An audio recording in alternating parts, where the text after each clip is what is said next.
Hello and welcome to your bite-sized PL with Kell. Don't you love alliteration? I always seem to somehow go through alliteration. I hope you had the best day today at school. Let me know in the comments how you're travelling. I know that many of you are starting to teach CAFS for the very first time because your Year 11s have entered Year 12. So I hope that Term 4 has kicked off for you very nicely and your students are finding their groove. A huge welcome, Piper, and thank you for joining the CAFS Collective today. Huge welcome. I'm so excited to have you inside our CAFS Collective membership. So a huge welcome to you. I know you're going to love all of the connections and collaboration inside the CAFS Collective. So today we're going to talk about how you can be more strategic in community and family studies. So grab your pen, grab your notepad. I would try to keep it to 10 minutes, but there's so many little things that you can do inside your CAFS classroom. Tiny tweaks, but big changes. Our CAFS Collective members will hear me, they've heard me say that many times before. So we can start all the way back at something simple like embedding case study scenarios and situations in your classroom.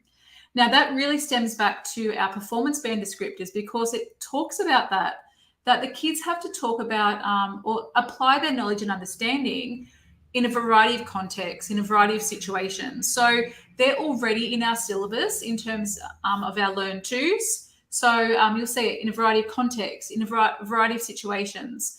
You can use that as a basis to help really guide your content. So exposing the kids to lots of different scenarios, situations, and case studies in everything that we do is really important. And I think for too long, and I will put my hand up and say this, that I did this when I first started teaching CAFS. I would either go to the textbook, I would have lots of notes on the board and just talk at the kids, but that's another thing. But I would use lots of movies. I remember watching Castaway for 3 hours. It's like a 2 or 3 hour movie. Watching, what else did we watch? Maybe Forrest Gump.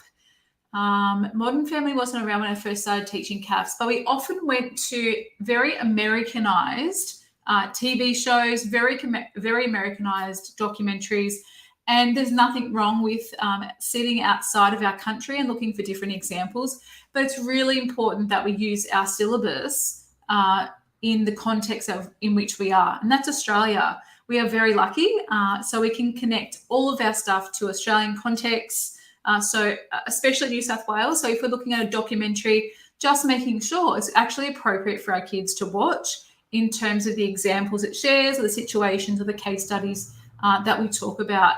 And I often used to say to my students that, well, I would kind of involve them in the discussion. So say, for example, I knew where our kids lived. I would talk, not their actual house. We did have their addresses, but, the area. So we might talk about things that were happening in Seven Hills and Blacktown and Parramatta and Penrith. I worked at Blacktown for 14 years. So I use that in my examples. I use current situations that the kids were thinking about or exposed to in our classroom.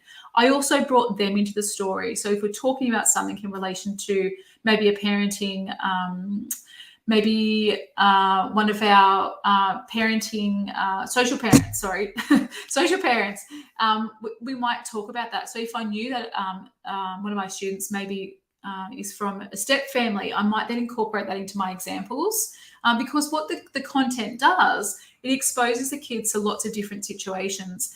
A lot of our HSC style questions are around, for a sole parent, for a single parent, for a person with disability, for a homeless person. So really getting the kids to think about what's the effect of this particular issue on that person.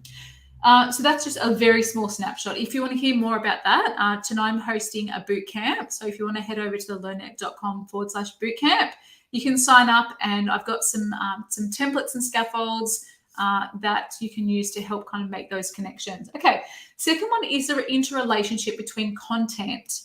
What I'm talking about here is where does the big picture sit within our context? So CAFS is really great because it has lots of connections across the course. So when we introduce wellbeing from day dot, We know that's going to come up again in individuals and groups, again in families and communities, again in parenting, again in groups and context, and especially for that part C of our option, it's going to be in there. And inside the CAFS Collective, I've literally done a whole masterclass on this. So a whole masterclass on what you can do to make connections across the course, to work smarter, not harder, but also to start to expose the kids to things that they're going to talk about in Year 12 potentially, or things that they're going to talk about again in different parts of the syllabus.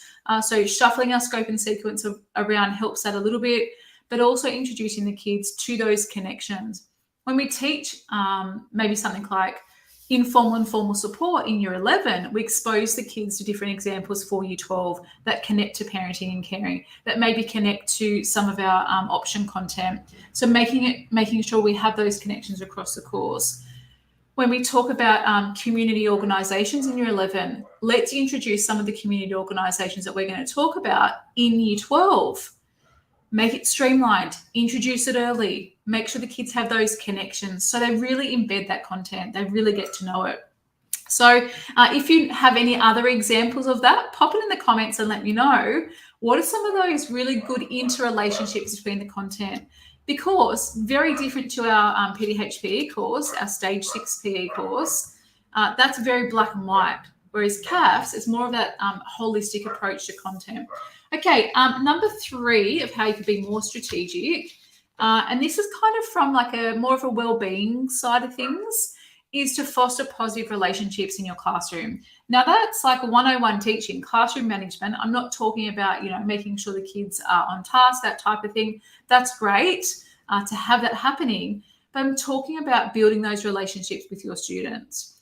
Remember, at the end of the day, for the HSC, they're going together. They're kind of against the state. Your cohort needs to be quite close together in terms of relative difference between your marks. So your HSC results have, shorter room to move. So your averages are quite high. You can't get those results if your kids hate each other, if there's no collaboration in your classroom. There needs to be that connection being built up. And I love the quote by Robert John Meehan about, the most important resource that we have is each other. And that very much rings true for a CAFS teacher. I don't know if I would be here as a teacher, as an educator, and especially as a coach and mentor to you, if I didn't have people who I was supported by. And I said to everyone at the CAFS conference on the weekend, I've done no professional learning in CAFS. And that because there was nothing around when I first started teaching back in 2004. I literally was given the syllabus in a textbook, the purple textbook, and I had no idea. Seriously, I had no idea. I was making stuff up. I was talking out of my bum. I was talking for, probably 45 minutes out of the hour lesson, but I had no one to guide me and show me the way. I obviously did a lot of digging and a lot of work on my own professional learning, watching people, talking, but also creating my own stuff. And then once I kind of worked out that secret ingredient, I could then share it across New South Wales inside professional learning, inside HSC revision days and HSC in the holiday sessions, that type of thing, and share my love of CAFS. But it's really important to build those relationships within your class so your kids are working together. You could be the most amazing teacher in the world, but if you can't connect with your kids, you're going to have no hope. Your kids need to have those built relationships with you from the beginning. And same with you as a teacher with your colleagues. You can do it alone, or you can be surrounded by like-minded teachers. And today was a perfect example of that. One of our newest members inside the CAFS Collective, Bella, put a post up into our private Facebook group, which you get access to as a CAFS Collective member. And she's doing a compressed curriculum. And she said, all right, I need some help, guys, who also is in that position. And I know Ash, and I know Nikki, and I know Elise have all done compressed curriculum before. So it was so nice just to see the comments from each other. Like, let me know, I can give you a hand, I can have a look. That collaboration wouldn't exist if we didn't work with each other. So having those connections is really crucial. And obviously, the only way to have that across New South Wales is inside the CAFS Collective, our membership to support each other. Okay, last one to be more strategic is looking at each assessment task and making sure we're making really firm decisions around what we are assessing.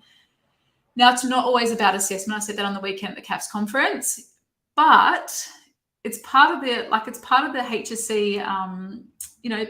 the HSC game that we play, that we have to, set the kids up for success. So back in the day, I would do lots of research tasks. I would also do lots of creative tasks that got the kids working on different things like presentations and these big kind of mini events in our school. But did it really link to the HSC? Did it really expose them to skills and the knowledge and understanding that they needed for the HSC? Obviously, I stripped that right back. I went back to basics and back to some core principles around assessment in terms of what I chose to assess my kids on.